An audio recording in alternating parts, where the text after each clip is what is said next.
Story when it comes to building a business. To some, it's never an easy task to partake, and to some, they have very good stories of how they started from scratch and built their empires to profitability. And that's the reason why Business Kenya and MC Moments have partnered to bring you Biz Talks. Biz Talks. And here we shall be hosting mentors, people who have gone ahead of us, people who have created these empires, people who have also on the verge of creating these particular big businesses. And these lessons will be valuable for you, the business person, for you, the aspiring business person, the entrepreneur, so that at least you can make wise decisions when it comes to building that business. So every Friday at 8 a.m. on all business platforms, that's the Facebook and YouTube channel, and of course MC Mo. Good morning and welcome to Biz Talks, and I hope you're keeping well from wherever you are, keeping warm as well. We are all sporty here today, and we're going to be talking matters sports science and its economic value in this country. And to me, this is probably a subject we need to embrace more and look at it more keenly, because we never know what it can do to the economy of this country. Could it be that maybe we have sidelined it big time and we need to really look at it as a way of developing talent and embracing other means of, economic income for many other youths in this country, and not just youths, almost everybody. So with me today is a guest that, wow, my goodness, I actually had a chance to visit and see what he was doing in their academy. He's going to be telling us more on that, but first, just to welcome him, Karibu sana, Dr. Boit. Thank you so much. Great to see you, man, looking all sporty, healthy and all that. Yes. Thank you need to have some sessions of mentorship, eh? Yes, for sure. First of all, welcome to the set. Yes. We, courtesy of Melvin's Tea, we Yes. have a lot of variety, as you can see, Okay. And so I want you to make a choice. I know you peeped. I don't know what you chose to have. Yeah. Did you make a choice? I'll take the green tea. Green tea, eh? Yes, because of it. So we have varieties of them. Is this the one with mint, or is it just plain? This is just the mint. This is the mint one. That's with the mint. Yeah. If you're going to have that, because I want to emulate you, I'm going to have the same as well. So thank you. Do you want it with some hot water, or do you want it with some milk, or what would you like? With some milk, please. With some milk, please, eh? Yes. Okay, great. So if you could flip the cup for okay. me. Perfect. Yeah, so I'm just making a guess, huh? I know you came with your son. Yeah. You came with your son. Yeah. Did you come running? Yes, we did. Yeah. We did a 20K run from home to here. Are you for real though? You're not joking. sweaty? You're kidding. We drove, of course. Well, I can tell you this though. Yeah. This is how I dress up when I'm going for my run. Okay. I just hope I have I've dressed well. Yes, now, since you're the guru, man. Yes, you've done well. You'll tell me all that. Yes. So yeah, good to have you, man, and on the show, and Yes. I hope you're keeping warm as well, man, because this is the Nairobi winter that we have here. Yeah. All right, so if you're watching us, we are talking about sports science here, and I know maybe you're asking, what's the business part of that? We're going to learn as well. I'm also seated on the learning seat, and I'm hoping to learn as well. So let's do as we always do. Click on that share button. Let everybody else know that it's time to get to hear who is this person who would even get a PhD in sports science. What are they up to? That is an interest that I'm also looking forward to get. So welcome, Boit, again. Thank you so much. And let me start from this. When people ask you the question, who is Dr. Boit? Yeah. What do you say? That's a tough one. Yeah. It depends. So most cases, I tell them I'm someone who's passionate about sports, passionate about health. Yeah. And that's how I eventually ended in this space of sports science and sports medicine. Yeah. So it's something I'm quite passionate about. I'm one of the few people who actually, my hobby, my job, and my passion are all in one.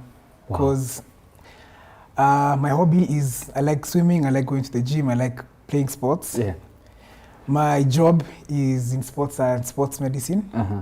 And my passion is again in this, so I'm able to combine all the three in one. Okay. So I'm one of the lucky people. I don't wake up to go to a job. Actually, I'm excited to wake up every day. No, that's really cool. Yeah. So would you say then that maybe your upbringing and the exposures to sort of sports are the ones that inclined you to that? Yes. So my parents and the school I went to, they were quite keen on sports. Yeah. Of course, by the time I was supposed to actually do engineering. Yeah. But funny enough, when I emailed my parents last minute and told them I don't feel like doing engineering anymore because I feel like I'll be stuck for the rest of my life. Yeah. I had to write them an essay explaining to them what this hobby is and how I'll make money out of it. So I actually wrote them a script explaining to them this is what my plans are. I don't feel like doing engineering. I plan on doing sports science and sports medicine, and these are the avenues I look at in getting revenue. Wow. Yeah. That's a story of many people, parents sometimes, and I think we have grown up in those kind of directions where we say there used to be engineering, I don't know, pilot, doctor, I don't know what else, Yeah. Those were like the careers then. Exactly. So you tell somebody you want to be a sports person, and I'm sure you had to do an essay. I would love to see that essay. Yeah. I hope I still have it somewhere. Okay. Yeah. Let's talk about sports science. Okay. First of all, I can get the sport, when I separate the words, I can get the sport part of it. Yeah. I can get the science part of it from my those science days. Yeah. But now we're talking about a whole one combined thing about sports science. Yeah. Feels like a new phenomenon. What is it all about? Just, explain to us in a one-on-one, what is it all about, sports science? Yes. Okay, maybe I'll break it down initially. So science basically looks at using research and evidence-based methodology to apply in your practice. Okay.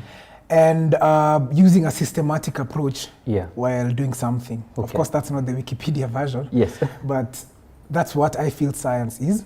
So, what sports science is, I don't want to go into the nitty-gritties because it has its own branches. Yes. It's just basically applying scientific principles, research, evidence-based principles in sports. Okay. No guessing, no doing whatever you want. Yeah. This is how it is. These are the theoretical models, or these are some of the research-backed models. Okay. And this is how we apply it in sports. Okay. So because the outcomes have already been proven, so now you're just applying that aspect. Okay. Because in medicine they do it, in business they do it. They use scientific. There's a lot of science. There's a lot of science around it. So why not sports? Sport is just not running around anymore. So let me ask you, because I've seen this and also saw it in your field. You'll be telling us more. Yeah. So we are talking about some data-driven sort of decisions when it comes to sports. Yes. And is it across all? I see that being used a lot with athletes. Is it just across all manner of sports? Does it apply? Yes. So basically, it's a data-driven and objective approach while looking at sports. So you can use both numerical data, where you collect statistics, like I'm sure you've seen possession on football. You've seen distance covered, you've seen tackles made, passes made, those kind of scientific aspects can be applied actually across the board to all sports. But I want to actually make something clear today. Sports science is not only about just looking at the numbers and the technology and the data. It's applying a scientific principle or scientific and systematic approach to everything you do. So even as a coach, even though you're on the sideline, even minus the data, minus some of these aspects, are you following a systematic, are you following a scientific approach with your athletes? And then finally now the data-driven plus the technological aspects puts everything together and creates now a holistic view of an athlete. Wow. Yeah. I mean, wow, I'm getting to learn. By the way, please click on that share button. We want to learn everybody else. I need to give a shout out to some of the people who are watching before, I ask you some very heavy terminology here. Yes. Kinesiology. How do you pronounce that? Kinesiology. Kinesiology. You will tell me what that is. Okay. In a moment. So Pauline, thanks a lot for watching. SK Beliat Hossein, thanks so much for watching. Geoffrey Alemba as well. Jeff Omoindit. Let me where you're watching us from so that at least I can, give a shout out as well. We are learning matters sports science and its economic value to us. So we talked about the big term, kinesiology. What's that, by the way? So just basically means human movement. Anything with regards to human movement, that's what kinesiology is. It's kinetic movement there. Exactly. Yes. When you break it down, basically it's about human movement and how it can be applied in sports and how it can be applied in health. So basically you're looking at both sectors of health and sports. Yeah. So of course my question now behind that big term kinesiology is, what's your key driving force to becoming a kinesiology expert and, what has been your experience now? Okay, so I'll take it back a few years. When I was in high school, I was actually in the national junior swimming team. Yeah. So swimming was my passion. Actually, even I ended up going to South Africa to train for swimming. I've been to the States. I've actually traveled the world a bit. Yeah. So that I found so much passion and so much love from just sports. Yeah. So that's where it actually started. And also I used to do a lot of other sports. So sports has been my life since I was a child. Yeah. So that I ended up now eventually going into studying sports. Okay. And the reason actually, the driving force was because we underwent a lot of heartbreak as Kenya national swimming members. So you're also part of the big team? Yes, I used to be in the national team from 2007 to 2011. Hey, we missed that part. Yeah. That's good, man. Yes, okay. yes. Even I won 2 bronze medals in the All-African Games. Yeah. I've gone to World Championships. I've gone for various meets across the world also. Okay. Yeah. All right. Yeah, so I wanted to sort of see how I can help the athletes. I felt like I should have clapped at that point, you know. Thank you. Oh, go ahead, yeah. Yeah, so I really wanted to see if I can make an impact in the sports setting currently, because a lot of our athletes are still going through the same thing. I'm sure you saw what happened with Yego, dropping out. Exactly. Yeah. So it's the same thing that's recurrent. Yeah. So some of us professionals who have actually studied sports and actually looked at this as our profession, our career, our lives, and we were actually athletes and we underwent that same kind of subject. We were subjected to some of those. I wanted to make a difference. Yeah. And that's actually why I came. I decided to do this. And I love what you're doing. Thank you. We shall be talking about the label on your jersey, Next Gen, in a moment. So let me keep talking about this new, I'm calling it new phenomenon of this scientist world. So how many sports scientists are there like in the country? And is there a market for this kind of profession? So you would be surprised at the number of sports scientists out there. So another thing you don't know about me, I'm actually a lecturer at the university. Oh. Yeah. We needed to get this whole program, but go ahead. Where are you lecturing? I'm at Kenyatta University. Okay. In the exercise and sports science department. Oh. Yeah, so I lecture anatomy, physiology, and biomechanics there. You know, so I'm a bit envying you a bit because, you know, you're just doing what you need to do to constantly keep yourself fit and all those kind of things. Exactly. I mean, this is lovely, you know. Anyway, I'm also doing what I love, but we'll talk about that later. Exactly. It's more about the health side of it. We need to look at it. Okay. Yeah. That's interesting that you also do that. So how many are there? You were talking about, do you have many? They usually graduate about 40 or 30 of them each year. Okay. So looking at over a span of 5 years, plus some who have actually gone abroad to study, we're looking at actually about 500 of us currently. Okay. And you asked me if there's a market for it. Initially, when I studied sports science, I didn't know what to expect. But now, I've understood the value of it. It's just that the Kenyan market was not yet ready, and there are a few steps I'm trying to do to make sure it's ready. So I'll give you an example. In the sports field, the market is completely ripe for professionals who have studied sports science. And in the health sector, there's a sector called exercise physiology or even sports medicine, where we look at applying exercise, nutrition, and other aspects to treat chronic diseases and people with heart conditions, people who are sick. So the market is very ripe. Currently, it's growing. And I'm the one who's trying to pave that way for the other people because it's still a very young field in Kenya. And I've been lucky enough to go abroad and see what happens. So I'm trying to open the market now for the rest of the sports scientists. Okay.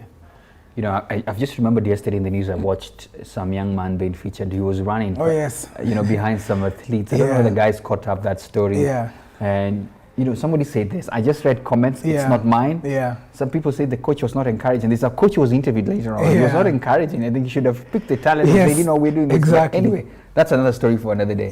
Let's talk about how science then is used in sports and why should people really think critically about ensuring there's science in the sport. Because first and foremost, it takes away the guesswork. So there's objectivity. So if you ask a coach, how did your team do today? If you ask a local coach, how did your team perform today? They'll tell you, walifanya poa sana. Or they did very well. Or push. But now, beyond that, there's not much objectivity.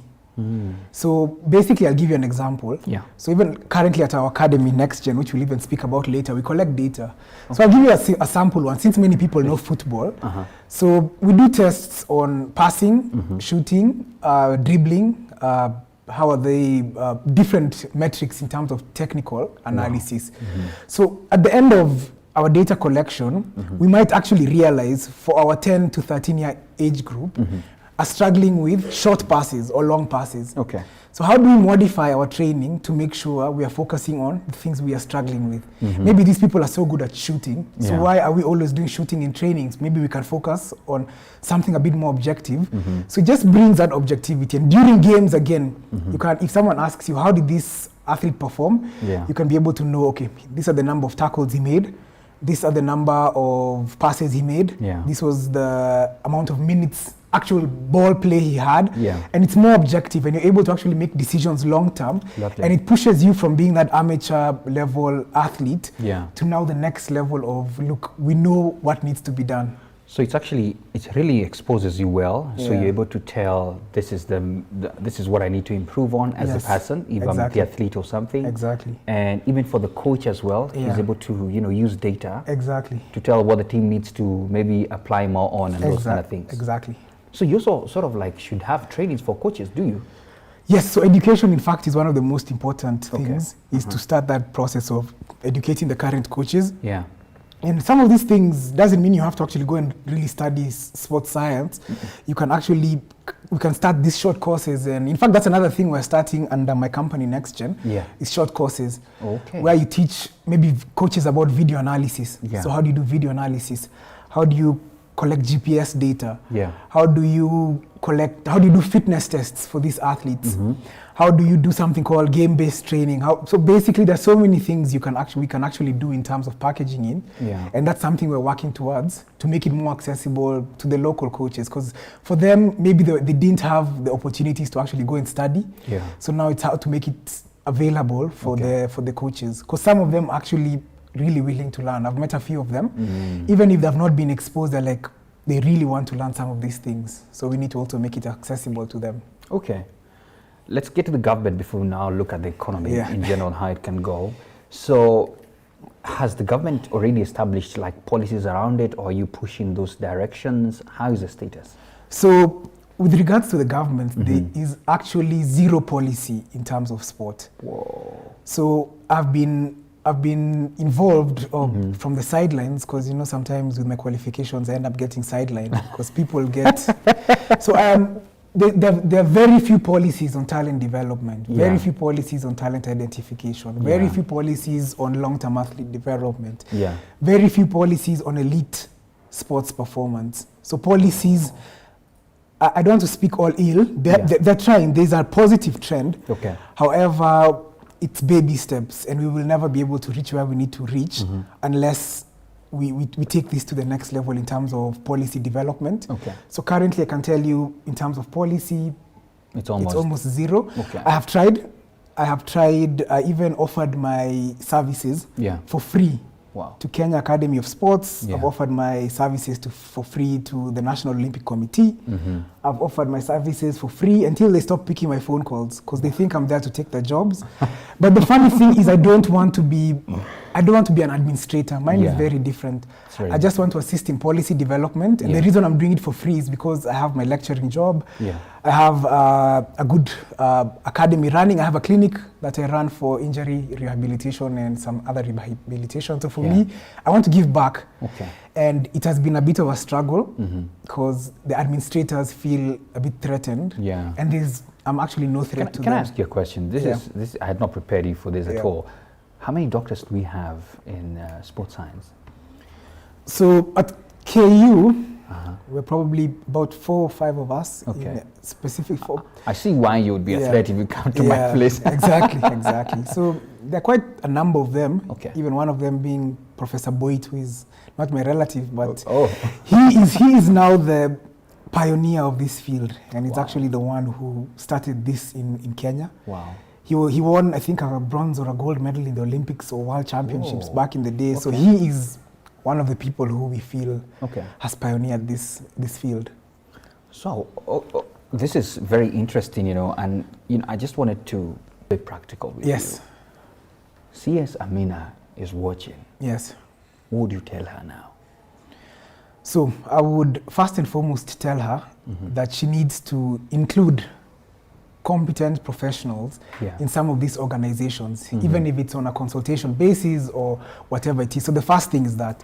Second and most, in fact, this is the most important thing. They need to create policies. Because for this to be sustainable, there needs to be policies that dictate the way in which sport is run, all the way from the 4-year-olds, all the way up to the time they're elite. I'm happy to say that the Education Ministry has tried with the new PE curriculum, and I really, actually, that's one of the biggest things I must commend them on. However, the policies are not yet there. The way in which they select the people within I normally see some of these committees that are normally formed. I look at the committees and they're not well constituted. The people are not, some of them are not competent, some of them are just there to fill space. So let's treat sports with, if it's the Ministry of Health, it will be constituted by doctors. Now the Ministry of Sports, when it comes to some of this policy development, they need to constitute professionals like us and also not push us away. And I don't want to be a bit confrontational here, but if she's watching also, I had actually gone and seen her some time back and actually pitched a few of these policies to her. I know she's a very busy woman and she's been doing a lot of great work. But a year, 2 years down the line, my proposal has been sidelined. Kenya Academy of Sports gave them a very good proposal on talent identification and talent development, sidelined. National Olympic Committee, I gave them a policy document on, a brief proposal on how they can develop talent into the Olympics, sidelined. They don't pick my calls. So I just said, you know what, that's actually comes to why I started this. Why is that? I love this. You're a solution driver. You know what? You don't pick this, we're going to do it our way and start on. You can catch up with us. Exactly. No, I love that. Before I jump into the, next year, now that we have already introduced that, I actually wanted to see, because there's somebody who has sent in, wow, there's so many of them. There's comments, there's all this. Let me just give a shout out, please, to some people. No problem. Samuel, interesting topic, absolutely. I told you, Samuel does very nice peanut butter. I think it's very good for athletes, So he was here, he does amazing stuff here. Nice. With sesame, I remember that, with sesame for energy, Just giving a shout out to him. Mandy Mutebi, great work, Dr. Boit, watching from Nairobi. Asante sana. Wangari, good morning. Mine and Dr. Boit looking sporty. Yeah, we are looking sporty, no jokes. We want to know what is hindering the perfect execution or incorporation of sports science in the country's sports sector. Oh, questions already coming in. I'd love to answer that. You'd love to answer that? Please do. What's hindering then? Again, at the administrative level, a lot of the administrators have blocked a lot of the development in sports because they feel it's a threat. Anything new that comes into an institution is seen as a threat. However, they forget that this is a completely new subsector that can be added on to whatever they're currently doing. I was happy, as I said, I don't want to always speak ill. Sometimes it's good to speak positively. Like the National Olympic Committee, for the first time, was able to have a sports scientist on their team, which is phenomenal. Absolutely. But honestly, we are seen as a threat to the people who are currently in sports, because they feel that we are there to take their jobs. But no, we are there to add a layering to it. We are not a threat, is it? Exactly. All right. Somebody else is asking this question. Great stuff, Dr. Edwin Boit. Yeah, people already can. Yes, at least they can get my name. That's Eli Tyra. Thanks a lot for watching. Samuel is saying this. Some guy over my peanut guy. I would like to partner with him on the nutrition part with my peanut butter varieties. Can I get his contacts, please? Yeah, we'll talk later on. I'll send you my contacts. He's open for all those kind of things. I can tell he's an amazing guy for this. Melostella tuned in. Thank you so much. Emmanuel Brown. Actually, Mwalimu, you are a threat. Hey. That's maybe a student. And then there's Nick Mwangi. Good show. We are learning. Absolutely. Perfect. Now, I want to play a video, the next gen video, so that guys can be able to see and get to know what this, what next gen is all about. I know I have watched that video. Maybe I was part and parcel of it somehow. Let's see it. I want you to look at it, and then we get into the questions on next gen. Let's go ahead.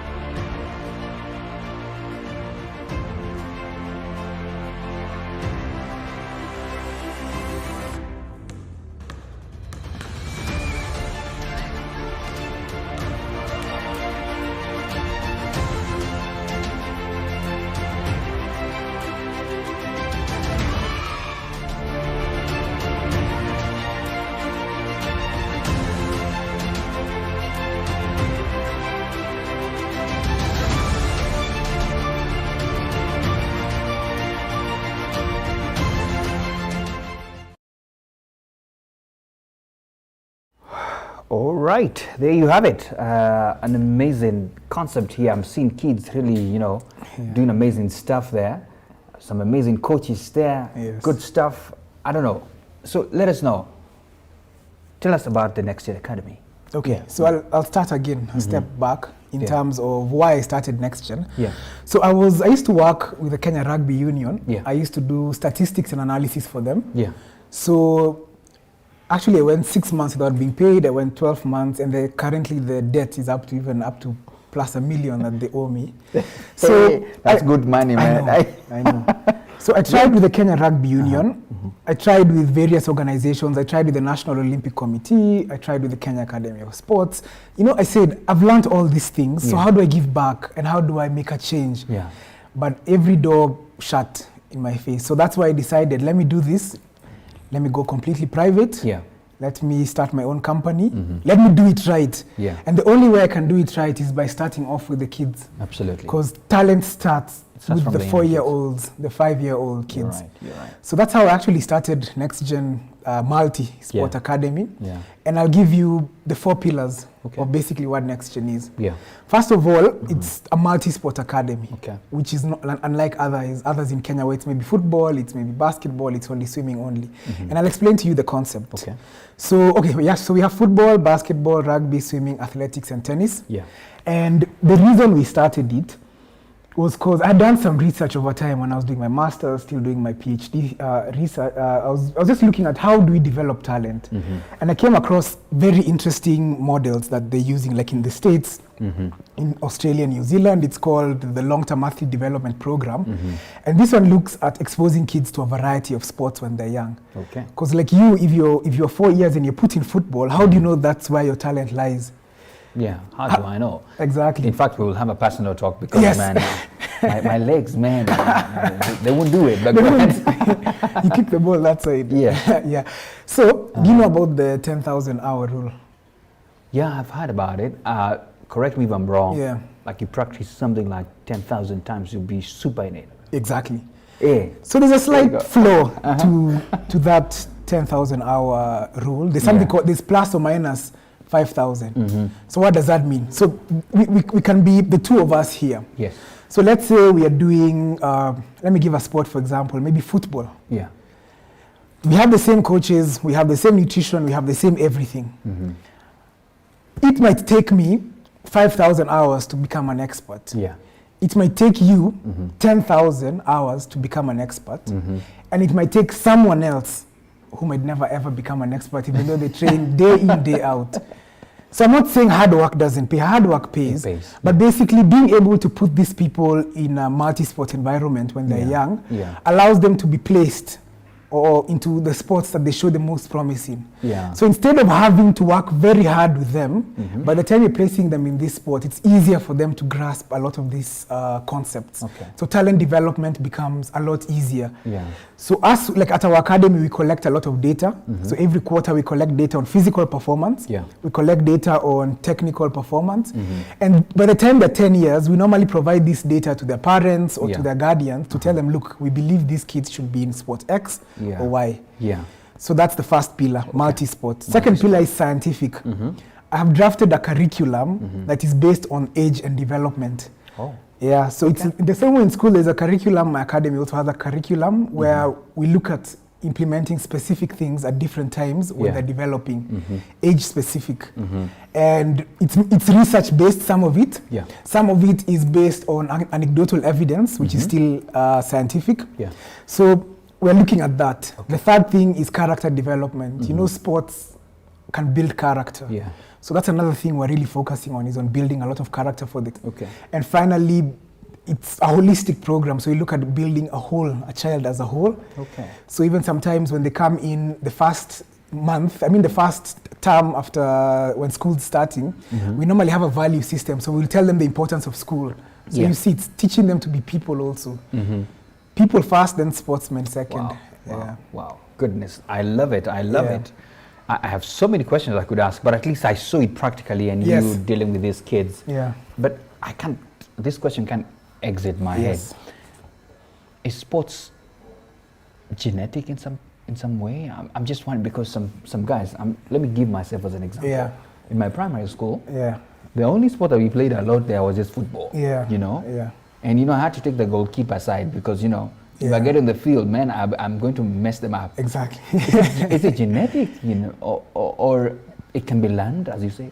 So, in fact, that's the biggest thing I'm grasping with currently. And in fact, I'm doing a lot of research in that area of talent development. Yeah. Because so that's the question. Are athletes made of, are they born or are they made? Are they made, yeah. That's the question. And I'm telling you it's 50-50. First and foremost, we have specific genetic characteristics that make us prone or better in specific sports. So yes, there's a genetic component.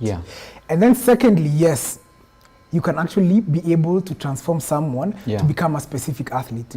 However, there's a balance. The more physically demanding the sport is, athletics, swimming, the more genetic predisposed you are to that. The more technical it is, the more it depends on your intellectual capacity, your processing of your brain. And that is also genetic, you know that. So the way in which you process information is also genetic. So it depends. It varies from the two. And that's now how you can marry the two together and come up with a holistic athlete. Let me ask you, because it might help me and help somebody else. Yes. Just one sport, one that is more physical intensive, that's what you said, and one that is more on the mind. So like which one, give me an example of one sport that is more mind-based? Tennis, maybe. Oh, tennis, eh? Yeah. So tennis is not all about just jumping. It's not all about jumping and running. It's very cognitive. Of course, the physical one is like athletics. Athletics, yes. Okay. Yeah. So I feel like I'm more sport in the mind, but we'll talk about that. Okay. And I think, and correct me if I'm wrong, I think that's what differentiates you from other academies in the country there. Exactly. Because it's not just about a place where you just go and we're just doing guesswork. Exactly. It's purely based on scientific checks on the people that you have and all that. Exactly. Lovely. We need to have you in every county and everywhere here doing all that. In fact, county governments should embrace that because they have sports departments. You know? Exactly. Is there any county that have talked to you about this? Okay, so I'll give you an example. So when it comes to the government, I've tried all I can in terms of helping. I've decided, let me go private. Let me see how I can impact. I can impact children. Let me see how I can impact the country from a private perspective. Like currently, we even have scholarship. My academy is made up of almost 40% scholarship kids who we got from the neighboring surrounding area. So how do we make, so you know, you can make a change from inside out. Absolutely. But how do we make a change from outside in? And that's what I'm trying to do. All righty. Yeah. Fair enough. Let's talk about your future, you know, the Next Gen Multi-Sports Academy. What do you envision? So, my vision for it is we're going to eventually become a full high performance center. So by high performance center, I mean we'll have the academy where kids live or board, train and stay there full time, so they also become full-time athletes. The academics will also be tailor-made to that. So kids will only be going to school 4 to 6 hours. And now even I've been doing a lot of research in terms of pedagogy or education. And we don't need kids to be learning the whole day. 4 hours is adequate enough for them to cover enough content. And for the rest of the day, they play sports. And for those who are maybe talently inclined in something else, we maybe have some after-school activities for them, music, etc. Because we know that also builds the brain, builds creativity. And then we're going to have our professional teams. So we're going to have Next Gen in football, basketball, rugby, swimming across the board, that are going to be competing locally and internationally. And then finally, we're going to have a health and wellness center. So people who want to get healthy and fit, people who are sick, people who have undergone heart surgery, have lung disease, have a place to come and recover and recuperate. Okay. Let me just throw random things passing through my head now. Because let's use the example. The rugby team, there's a team, it's about maybe 20, 30 guys, you know, or there is the racing team that will go to the Olympics. It's about maybe a crew of about 50. But we're talking millions here in the country, all right? My question is this. It's like a two-part question. Do you, from where you sit, believe that if we focus, because that's what you're doing in your academy, if we focus on just developing the talents of young people, this can even be their careers? And then, so that's part one of the question. Then part two is it economically viable? Because, you know, someone may say, you know, how much does, I don't know, what will you make, you know, my football team's in the ground then, you know, guys have to do side hustles, you know? That's like the hobby thing and all those kind of things. Is it a viable profession? Do you believe maybe it's the time, or maybe it's in the future, where this can be something that even as parents sitting back, we can be like, my child is going to be a footballer. Yeah. So the first part, if you look at the athletes in E10, and I'm going to use them as an example, those people have money beyond what you can expect, the ones who have been able to make it. Go there, So there's already a test case to show us you can be one of the richest people in Kenya through sports. So it's just that the fact that sports has been mismanaged, so it's not been able to cut across the board. In athletics, it's an individual sport. It's an individual effort. So that's why they're able to thrive, even though the organizers or the organization governing them is not as organized. So the rest of the sports, the more technical the sport, the more we struggle in Kenya. So the other sports have not yet been able to follow. But I'll give you an example. The rugby players, the Kenya 7 rugby players, before, of course, the mismanagement happened, were earning quite a good salary. Salaries that managers would be making in specific organizations. That's very good. So there's already a test case for it. Given that it's being mismanaged, now imagine if it's managed properly. Secondly, is it economically viable? The test case is, if you look at the amount of revenue that's generated in terms of GDP in the States, in the UK, the amount of jobs that have just been created purely from sports, it's ridiculous. It's the richest people in those countries are sportsmen and musicians. Yeah, you're right. You hear these NBA fellas. Exactly. And, oh, goodness. Exactly. So even in the Division 3 leagues, or even 4, those guys are living still semi-lavish lives. So I don't really need to reinvent the wheel and tell people that it's viable.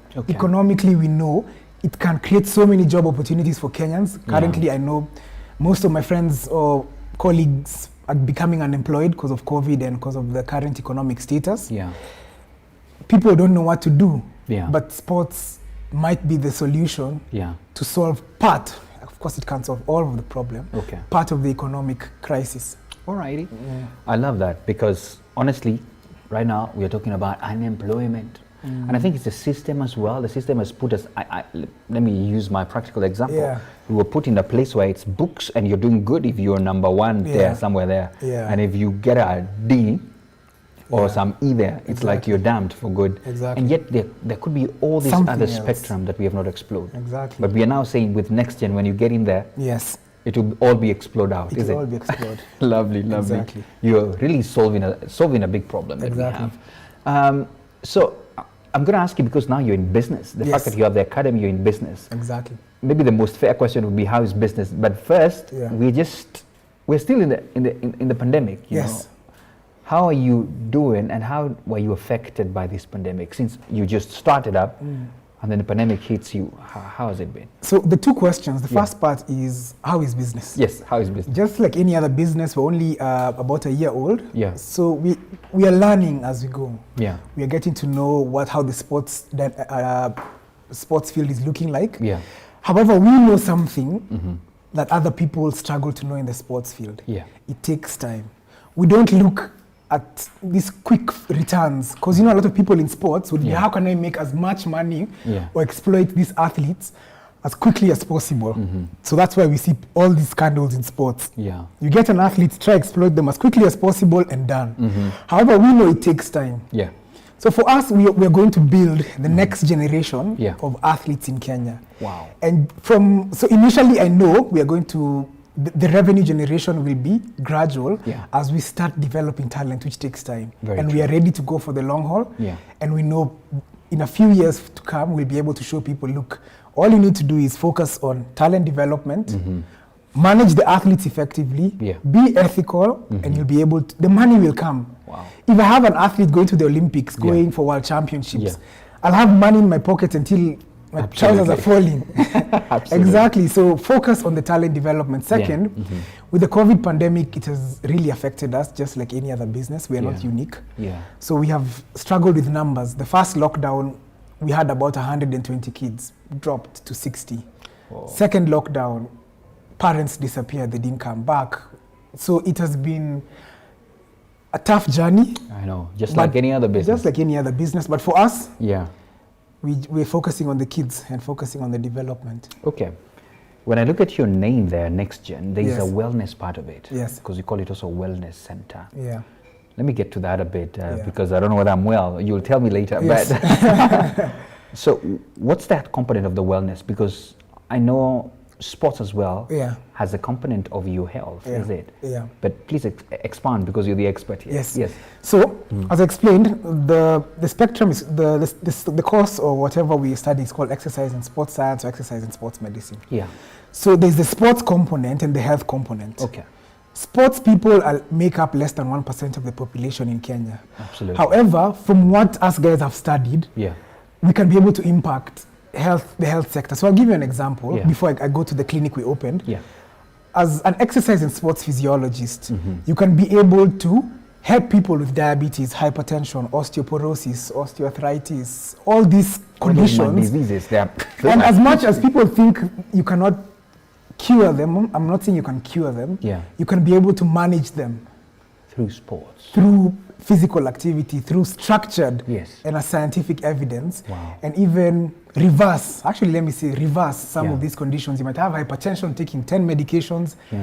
After working through a systematic clinical approach in exercise, you can be able to actually bring your blood pressure down. If you've come from a heart attack, you can be able to get your heart function back to normal. If you're obese, you can be able to, so it can be able to, so the NCDs or non-communicable diseases, the pandemic, it's a pandemic. It's even worse than COVID. So, but that's true because I see even in the US they're struggling with some obese guys and all those kind of things, you know. And now it's no longer there. Even here. And I'm not just trying to say something, man. There are so many fast foods that are coming in that I've seen that have affected those countries. And guys, you know, quick fixes, you know. So like for us on our end, what we have studied can single-handedly eradicate non-communicable diseases. Of course, there's to some extent, because of course some of them are due to secondary conditions. But we can almost single-handedly eradicate non-communicable diseases through preventative medicine. So let me ask you, because at Next Gen you told me you started off with kids and all that. So I am 49, assuming. My goodness, my health is somehow whatever. I'm trying to, but am I allowed to come and consult at a clinic? So we opened up a clinic called Next Gen Health and Wellness. We have, luckily now we have 2 locations, one in Lavington, one in Parklands.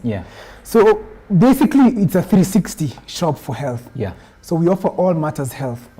From injury rehabilitation and physiotherapy to cardiac rehabilitation to pulmonary rehabilitation to postnatal and prenatal, to people who are expectant. We have health programs for them. We have chronic disease management where we try and manage and reverse some health conditions. We have the geriatric population, the older people who can come. We have so mental wellness, because did you know that depression can actually be managed through a structured exercise program? That's new. Because there's something there's some medication that's normally used to treat depression called SSRIs, so serotonin reuptake inhibitors. So basically, what that does, it helps us. So it normally helps managing depression and mood. But exercise has actually been shown to be as effective or even more effective than those medications. So instead of locking up people who are depressed somewhere, get them to exercise in a structured manner and they will never have to take medication again. And then finally, we are partnering with a company for genetic testing for health. So basically, anyone can come. So, you know, we talked about the economic value, definitely. I can really see it. Maybe you can paint that picture out. About the economic value of overcoming these chronic diseases, because governments are spending lots of money as well, is it? What do you see? What do you see out of it? Governments and insurance companies are going bankrupt because people are too sick. So the number of non-communicable diseases are skyrocketing. People with hypertension, diabetes.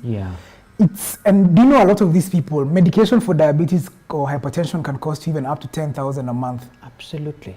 And these are people who are struggling to even get by each month.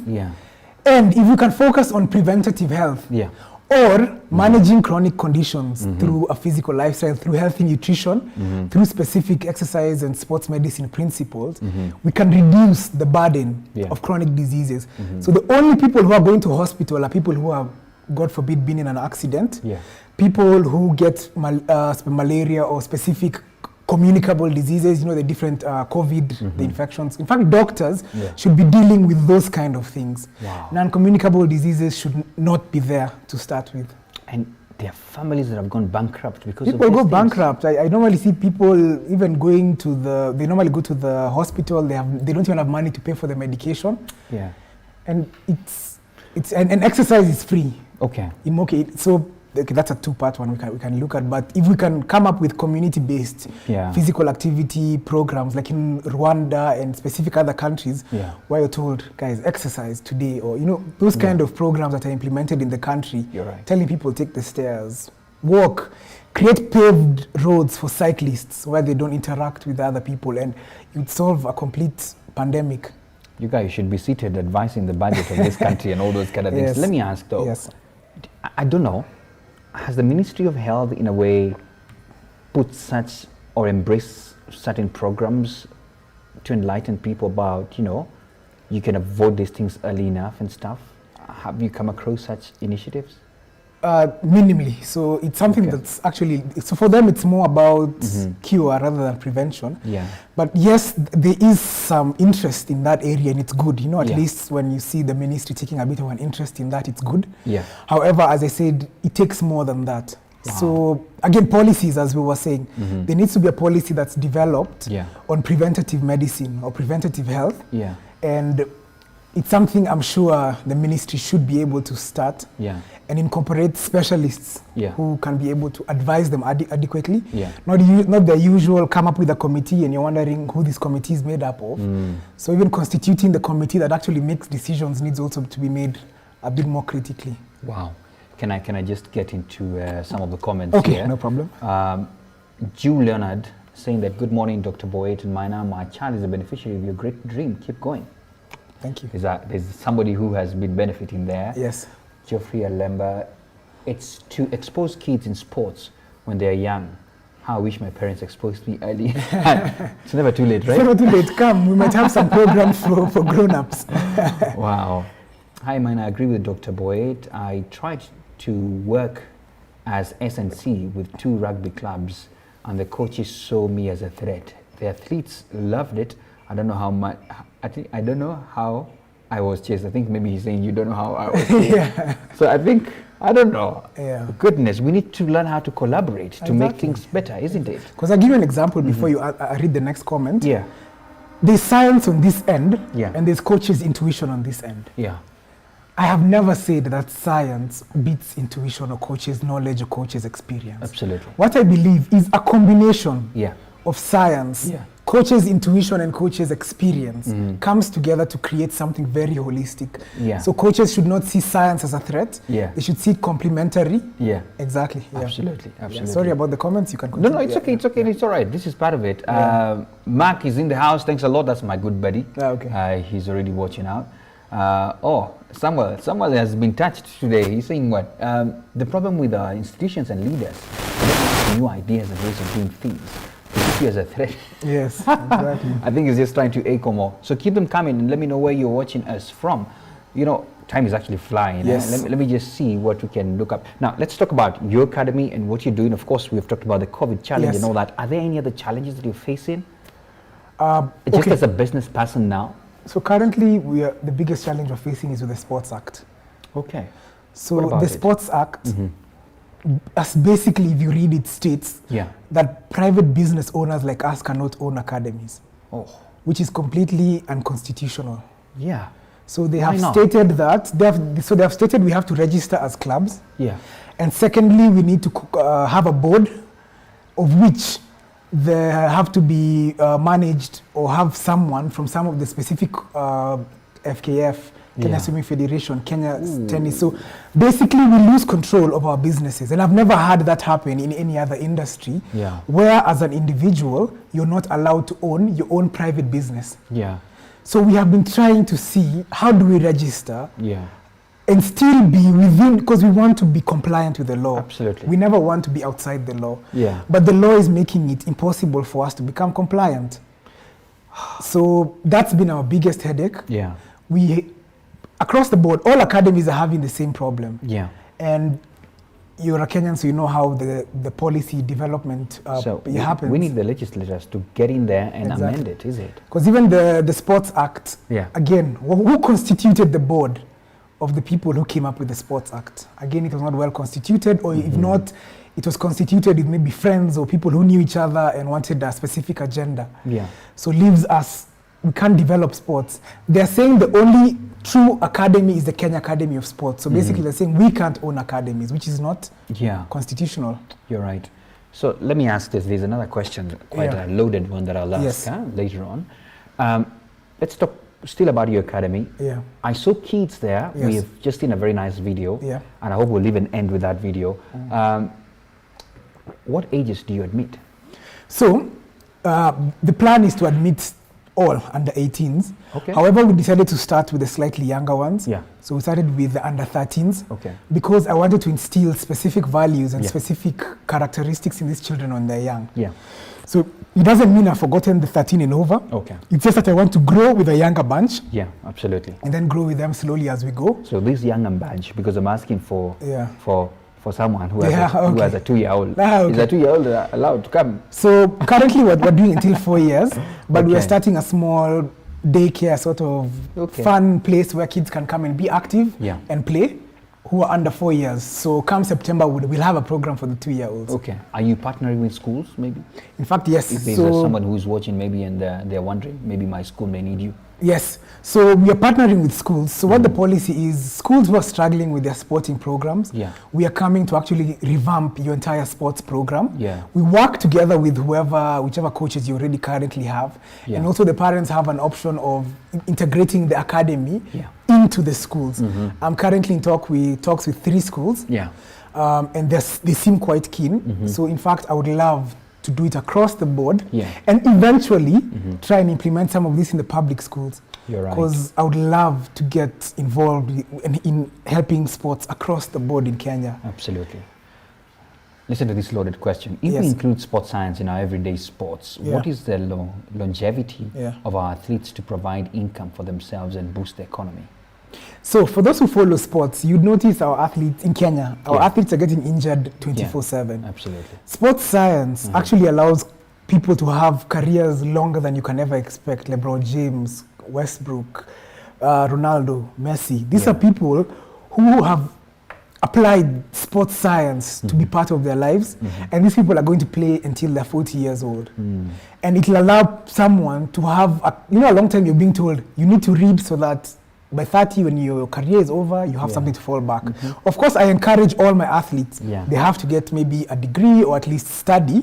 However, sports science, we normally look at something called load management. So we make sure athletes do not get overloaded. And if they get injured, how do we rehabilitate them effectively? So we can be able to make sure people play until they're 45, some of them. Another question here. What has been your most satisfying moment in your sports science career? Of course, we have had some frustrating moments here and there. So honestly, some exciting time. Yes. Starting next gen was the best and most relieving time for me because I have full control. Prior, when I was working with organizations and institutions, I was really pushed down. My ideas were rubbished and told, go away, people are not picking my phone calls. Now I can wake up today and I decide, look, I'm thinking of implementing this new thing in the academy that sounds great. I don't have to go to anyone. I do it, my kids benefit, the society benefits. So having that autonomy and private, being able to do it myself. Wow, lovely. Thank you for hosting, Dr. Boit. Very informative. Thanks a lot. Jeanette Cherotich as well, very informative. Samuel is still talking, he's saying if the laws we have are to encourage investments or discourage them. But there you're right. It's also like, I've had entrepreneurs seated here as well, and some of the bodies that regulate even SMEs in this country, they're sort of a bit coming out as a blockage from even the taxes introduced in between a pandemic and all those kind of things. And you wonder, hey, we are barely trying to survive and breathe. Come on, help us. And so for all the legislators who are watching, please, you need to call the people in the sports sector as well. Talk to Dr. Boit. He will point at you what's happening in that act and what needs to be amended as well. Exactly. Wow. I just wanted to close. I know this is a business show, so What is... Go ahead, we still have a minute or so. Yes, so in terms of the economic impact that it will have on Kenya, absolutely, yes. What is the way forward? What's the way forward? So initially, so I've had many people talk about public-private partnerships. Yeah. Honestly speaking, I was initially for that, but now I'm actually thinking that for us to actually make the hugest impact in sports in Kenya, we need to privatize and professionalize sports, those two things. Wow. Privatize and professionalize sports. If you look at the most successful companies in Kenya, most of them are privately owned, privately run, of course regulated by the ministry, which is okay. We are okay being regulated by the ministry and even the Sports Act if they amend. And being able to create true revenue through being, so privatization and professionalization is what needs to be done. Lovely, and I really hope, because I think there's a desire for a lot of this to happen. Yes. Because we have institutions that are just dying. Yes. Simply because the government just needs to loosen a little bit so that at least they can allow these partnerships to happen. Exactly. Wow, let me get to the concluding remarks. Thanks a lot, guys, for all the comments. I may not be able to even read them all, but let me just pick in the last bit of it before we come to the closing. Okay.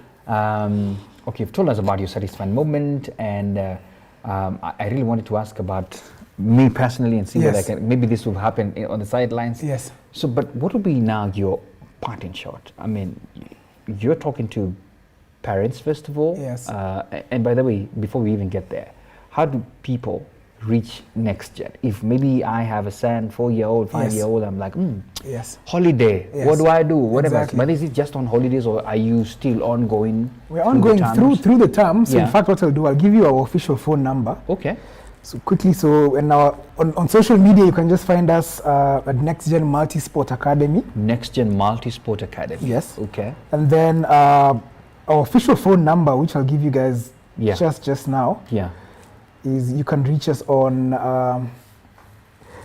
so actually, by the way, you're on Facebook as well? Yes, on Facebook, Instagram, Twitter, Okay. Next Gen Multi-Sport Academy. Okay, so And you have the number now? Yeah, the number is 0758 0758 270 270 583. 583. And if they want to reach me, they can reach me on 0706 0706 807 807 219. 219. And that's for the people who actually want to change. If the people who are really interested in changing sports can contact me on that number. So I'll ask you to say that number again, because maybe somebody just missed a digit. Yes. Just say it again. 0706 06 807 807 219. 219. Yes, and excellent. Thanks a lot for that. But now let me get to your parting shot. And for parents, of course, now they can reach you. Go to the Facebook page. Once they DM you, you'll be able to revert to them, is it?